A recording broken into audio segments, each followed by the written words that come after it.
বর্ণিল আয়োজনে বর্ষপূর্তি উদযাপন করেছে নটরাজ সঙ্গীত একাডেমি। নগরের উত্তর পতেঙ্গার নটরাজ সঙ্গীত একাডেমির ১৭তম বর্ষপূর্তিতে ছিল নানা আয়োজন।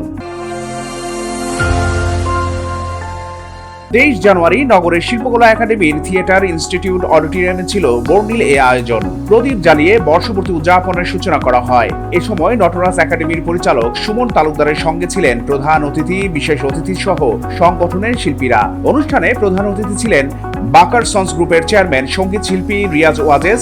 বিশেষ অতিথি ছিলেন স্বাধীন বাংলা বেতারের কণ্ঠযোদ্ধা জয়ন্তী লালা, চট্টগ্রাম মঞ্চ শিল্পী সংস্থার সভাপতি সঙ্গীত শিল্পী আলাউদ্দিন তাহের এবং নজরুল সঙ্গীত শিল্পী সুরকার ও সঙ্গীত পরিচালক দীপেন চৌধুরী। অতিথিদের ফুল দিয়ে বরণ করেন নটরাজ একাডেমির শিক্ষার্থীরা। এরপর অতিথিদের হাতে সম্মাননা স্মারক সহ নটরাজ একাডেমির বিশেষ উপহার সামগ্রী তুলে দেওয়া হয়। এ সময় অতিথিরা নটরাজ একাডেমির পাশে থাকার প্রতিশ্রুতি দেন। এরপর নটরাজ একাডেমির কৃতি শিক্ষার্থীদের হাতে সনদ ও ক্রেস্ট তুলে দেন অতিথিরা। নটরাজ সঙ্গীত একাডেমির পরিচালক সুমন তালুকদার বলেন, সফলতার সঙ্গে ১৭ বছর পদার্পণ করেছে নটরাজ সঙ্গীত একাডেমি। এই ১৭ বছরে অসংখ্য সঙ্গীত শিল্পী তাদের সুরের মূর্ছনায় সৌরভ ছড়িয়েছে।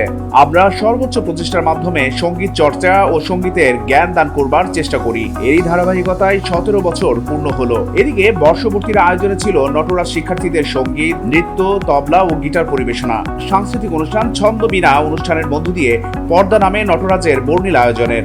চট্টগ্রাম প্রতিদিন নিউজ ডেস্ক।